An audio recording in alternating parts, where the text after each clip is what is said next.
అయ్యో నేను అపవిత్రమైన పెదవులు గలవాడను, అపవిత్రమైన పెదవులు గల మనుషుల మధ్యన, జనుల మధ్య జీవిస్తున్నాను అన్నాడు. అంటే నేను ప్రవక్తనే, ప్రజలకు దేవుని మాటలు అందించే నేనే అపవిత్రతను కలిగి ఉన్నాను.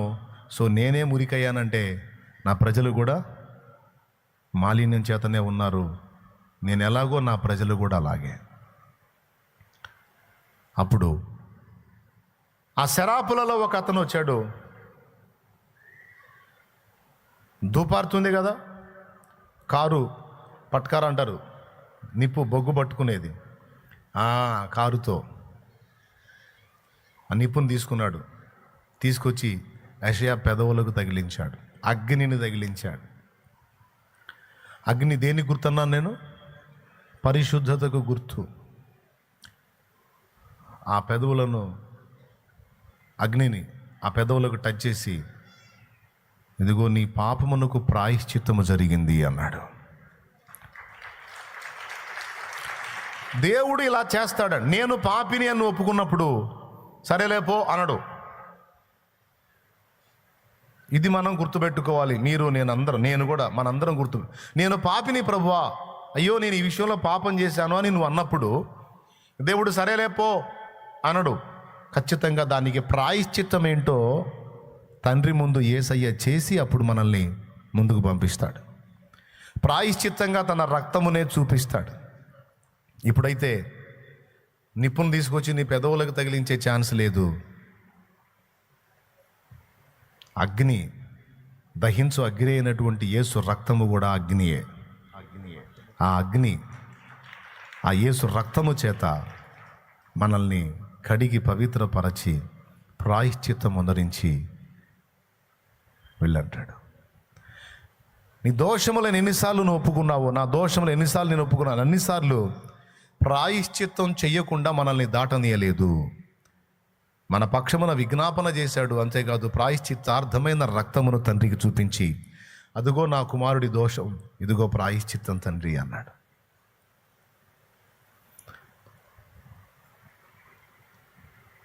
ప్రతి ఘోర పాపమును కడుగును మన యేసయ్యా రక్తము. ప్రతి ఘోర పాపమును కడుగును మన యేసయ్యా రక్తము.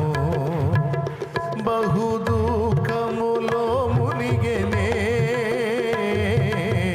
చెమట రక్తముగా మారెనే. బహు దుఃఖములో మునిగెనే, చెమట రక్తముగా మారెనే. యేసు రక్తము, రక్తము, రక్తము, యేసు రక్తము, రక్తము, రక్తము, అమూల్యమైన రక్తము, నిష్కళంకమైన రక్తము, అమూల్యమైన రక్తము, నిష్కళంకమైన రక్తము. యేసు రక్తము, రక్తము, రక్తము, యేసు రక్తము, రక్తము, రక్తము. ఆమేన్. గుర్తించారు కదూ? ప్రాయశ్చిత్తం చేయకుండా మనల్ని విడిచిపెట్టడం. మనం ఒప్పుకున్నప్పుడు ఒట్టిగా పో అనడు. దానికి ప్రతిగా ఆయన రక్తమును ప్రాయశ్చిత్తంగా చూపించి ఆ దోషమును వహించి అప్పుడు వెళ్ళమంటాడు. దీన్ని ఎరిగిన వారమై మరలా మరలా మనం ఆయనను గాయపరచకుందుముగాక, బాధ పెట్టకుందుముగాక. ఎన్ని కేసులైనా సరే అన్నిటికీ ప్రాయశ్చిత్తంగా ఆయన రక్తమును చూపించాల్సిందే. ఇలా ప్రాయశ్చిత్తం స్పష్టంగా జరిగించి దాటించినటువంటి దేవుడుగా ఒక యేసే కనపడతాడు, ఒక ప్రభువే కనపడతాడు. లోకంలో ఉన్న వాళ్ళని మీరు అడగండి, మీరు నమ్ముతున్నారు కదా ఫలానా దేవతనో దేవుడనో, వారు మీ పాప పరిహారం కోసం ప్రాయశ్చిత్తంగా ఏం చేశారని ఒక్క మాట అడగండి. చాలు, 100 క్వశ్చన్లు వద్దు.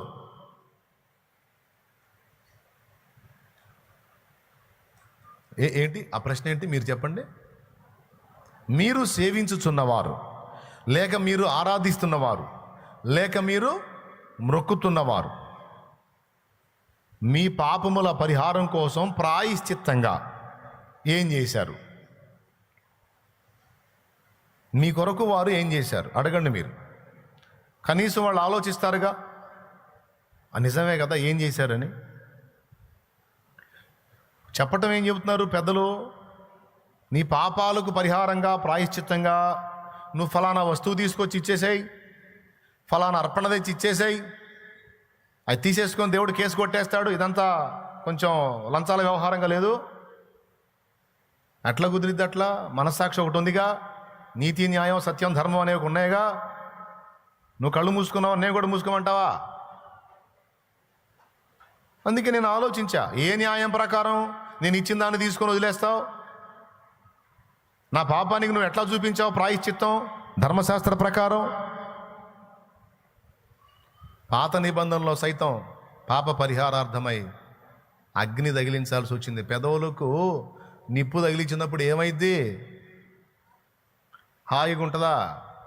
మంచుగడ్డ కాదు, చల్లగా ఉండటానికి నిప్పు తీసుకొచ్చి టచ్ చేసాడు పెదవులకి. అప్పుడు ఏం జరిగిద్ది? కాలుద్ది, వేదన కలుగుద్ది. తీసుకొచ్చి ఆ నిప్పును అక్కడ తగిలించి అంటే ఏంటి? పాపమునకు ప్రాయశ్చిత్తము ఖచ్చితంగా జరగాల్సిందే అనేది నిరూపణ అక్కడ. నూతన నిబంధనలో వాళ్ళు నిన్ను అడిగారు అనుకో, నీ పాపముల నుండి విడిపించడానికి, నీ పాపములకు పరిహారంగా ప్రాయశ్చిత్తంగా నీవు సేవించుచున్న ఆ యేసు ఏం చేశాడని వాళ్ళు అడిగితే, ప్రాణమిచ్చాడు అని చెప్పు. తన రక్తమును ప్రాయశ్చిత్తార్థముగా చిందించి ప్రాణమిచ్చి తిరిగి లేచాడని చెప్పు. మనం చెప్పడానికి ఆధారం ఉంది, సాక్ష్యం ఉంది, కార్యం ఉంది ఇక్కడ. కానీ వారు చెప్పడానికి లేదు. ఎందుకంటే నేను గతంలో వాటిని సేవించినోడినే కదా. నా పాప పరిహారార్థమై ప్రాయశ్చిత్తంగా నేను మొక్కినోళ్ళు ఎవ్వరూ ఏమీ చెయ్యాల. ఎంత వారికైనా నన్ను చంపను సాధ్యము కాదనెను, ఎంత వారికైనా నన్ను చంపను సాధ్యము కాదనెను, నరులకు నరకము పాపను నేనే ప్రాణమిత్తుననెను, చచ్చి తిరిగి లేతుననెను, నరులకు నరకము పాపను నేనే ప్రాణమిత్తుననెను, చచ్చి తిరిగి లేతుననెను. ఓ వినుము సోదరా పరమ గురుని బోధ, నమ్మిన తొలగు నరక బాధ. ఓ వినుము సోదరా పరమ గురుని బోధ, నమ్మిన తొలగు నరక బాధ. ప్రియులారా, అసలు పాయింట్కి వస్తున్నాను. ఈ సత్యం తెలియక, ఈ సంగతి తెలియక అనేక మంది ప్రజలు ఆవేదనలో బ్రతుకుతున్నారు, అగ్నిగుండానికే ప్రయాణం అవుతున్నారు.